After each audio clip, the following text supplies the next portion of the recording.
Circumstantial evidence. Circumstantial मतलब परिस्थितियों के आधार पर अवलोकन होगा। मैंने कहा कि जब किसी साक्ष्य में पर्याप्त पर्याप्त जो साक्ष्य है वो पर्याप्त ना हो या प्रत्यक्ष साक्ष्य का अभाव हो, तब ऐसी स्थिति में परिस्थितिजन्य साक्ष्य के आधार पर तब ऐसी स्थिति में परिस्थितिजन्य साक्ष्य के आधार पर किसी व्यक्ति की अपराध करने की संभावना को स्वीकार किया जाता है। जैसे परिस्थिति का मतलब हो कि व्यक्ति उस समय जिस समय बी का अपराध कारित किया गया उस समय वह कहां पर था। दूसरा, क्या उसके शर्ट में किसी भी प्रकार से कोई ऐसे निशान है, क्या ए और बी से किसी भी प्रकार से कोई झगड़ा हुआ है। इस प्रकार के समस्त जो साक्ष्य हैं वो परिस्थितिजन्य साक्ष्य के अंतर्गत शामिल होंगे। अब ये परिस्थितिजन्य साक्ष्य के अंतर्गत शामिल होंगे और कैसे शामिल होंगे, आज की चर्चा हम यहीं पर करेंगे। परिस्थितिजन्य साक्ष्य को अप्रत्यक्ष साक्ष्य कहा जाता है।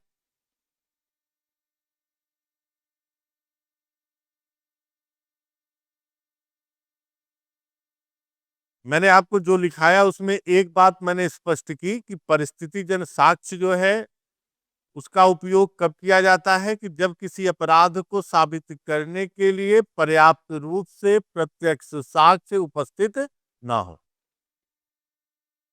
तब ऐसी स्थिति में परिस्थितिजन्य साक्ष्यों के आधार पर यह निर्धारित किया जाता है कि उस व्यक्ति ने वह अपराध कारित किया।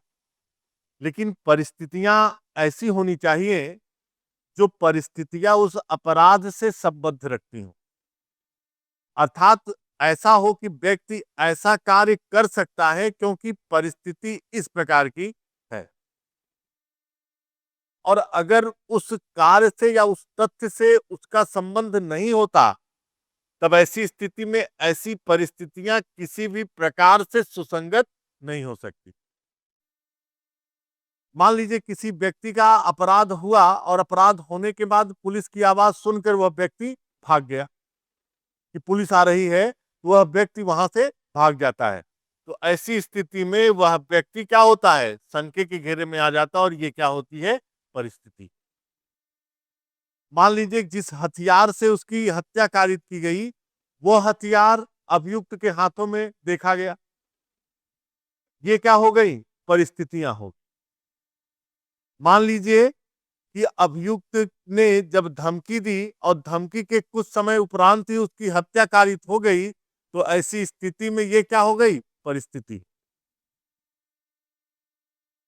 तो परिस्थितियां हमेशा उस तथ्य से संबंधित होनी चाहिए और सुसंगत रूप से होनी चाहिए, और अगर ये सुसंगतता के साथ नहीं संबंधित है, तब ऐसी स्थिति में किसी भी प्रकार से परिस्थितियों के आधार पर किसी भी व्यक्ति को दंडित नहीं किया जा सकता।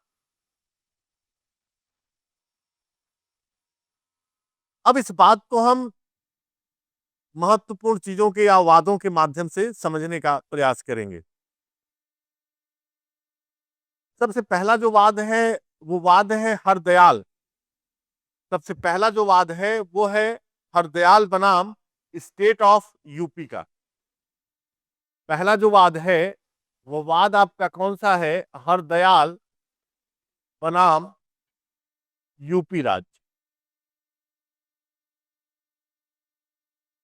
हरदयाल बनाम यूपी राज्य 1973।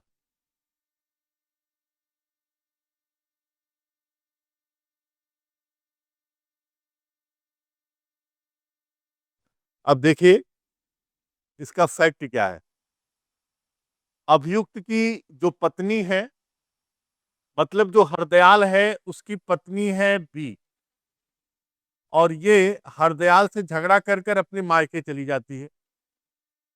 कहां पर चली जाती है, मायके।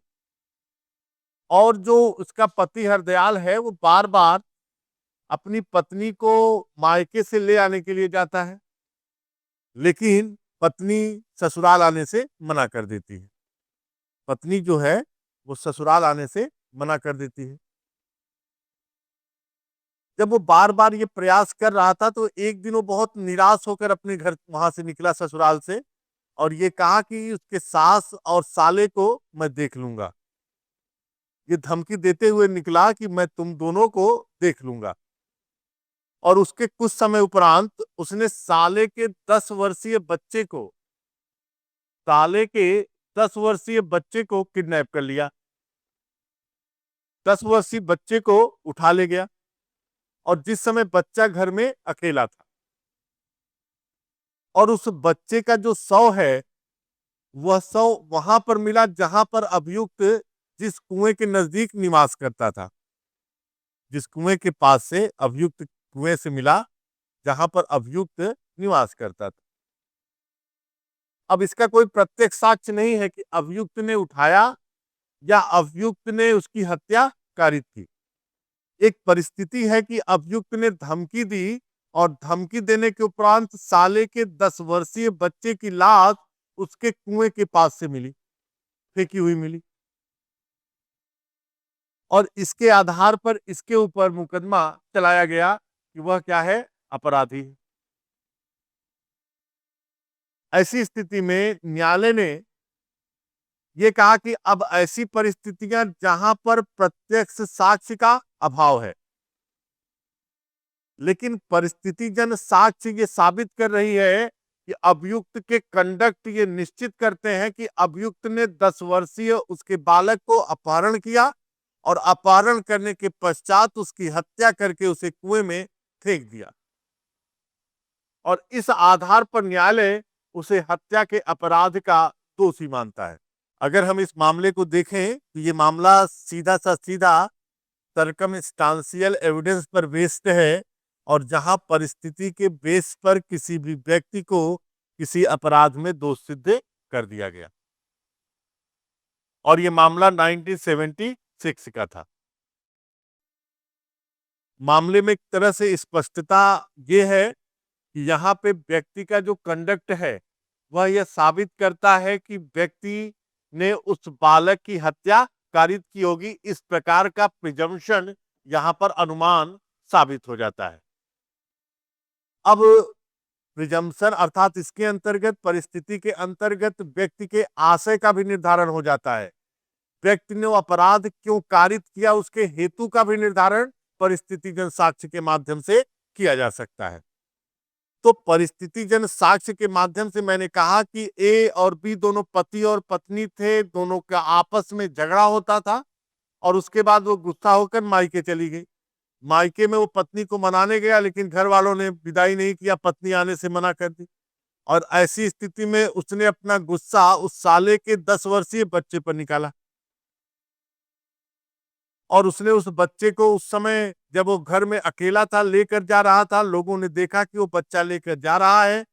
बाद में जब उससे पूछा गया तो उसने बच्चे को गायब कर दिया, और कुछ दिन पश्चात उसे सूचना मिली कि बच्चे का शव एक कुएं में प्राप्त हुआ। अब देखिए, कार्य से और कार्य कारित करने के बीच में जो संबंध है वो कितना मजबूत है, और ये स्पष्ट रूप से साबित कर रहा है कि व्यक्ति ने यहां पर अपराध कारित किया है। तो जब कार्य और कारण के साथ तथ्य का स्पष्ट रूप से संबंध हो, तब ऐसी स्थिति में हमने कहा कि यह अपराध कारित हुआ, और परिस्थितिजन्य साक्ष्य के आधार पर ऐसे व्यक्ति को दोषी किया जा सकता है। अब इस पर एक बहुत फेमस जजमेंट है, और जिसमें 5 principle of golden rule develop किए गए अनुसूत शास्त्र के, सॉरी सर्कमस्टांशियल एविडेंस के। और वो केस कौन है? शरद बिरदी चंद्र शारदा बनाम महाराष्ट्र राज्य। शरद बिरदी चंद्र शारदा बनाम बनाम महाराष्ट्र राज्य। शरद बिरदीचंद शारदा बनाम महाराष्ट्र राज्य, ये आपका सर्कमस्टांशियल एविडेंस का सबसे लैंडमार्क जजमेंट है। और यहीं पर 5 सिद्धांत, जिसे हम सर्कमस्टांशियल के 5 स्वर्णिम सिद्धांत कहते हैं, गोल्डन प्रिंसिपल,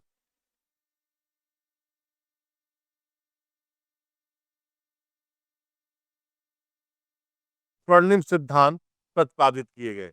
और ये कहा गया कि अगर कोई भी तथ्य इन 5 सिद्धांतों को पूर्ण करता है, तब ऐसी स्थिति में हम ये कहेंगे कि परिस्थितिजन्य साक्ष्य के आधार पर किसी भी व्यक्ति को दंडित किया जा सकता है। अब ये मामला है क्या? ये एक बड़ा महत्वपूर्ण मामला है। इसमें एक महिला थी जो अभियुक्त की पत्नी थी, जिसका नाम था मंजू। फैक्ट को समझिए, महिला है जिसका नाम है मंजू। मंजू अभियुक्त के घर में मृत पाई गई। मंजू अभियुक्त के घर में, और अभियुक्त कौन है? शरद बिरदीचंद शारदा। अभियुक्त के घर में ये मंजू नामक महिला क्या पाई गई? मृत पाई गई। और उसकी मृत्यु का जो कारण था वो पोटेशियम साइनाइड था, अर्थात जहर। मृत्यु का जो कारण था वो कारण था पोटेशियम साइनाइड। पोटेशियम साइनाइड, जिसके कारण ये जो महिला थी, इस महिला की मृत्यु कारित हो गई। लोअर कोर्ट ने अभियुक्त को हत्या का दोषी माना। लोअर कोर्ट ने अभियुक्त को हत्या का दोषी माना और मामला हाई कोर्ट में गया, और हाई कोर्ट ने भी इस मामले की पुष्टि कर दी।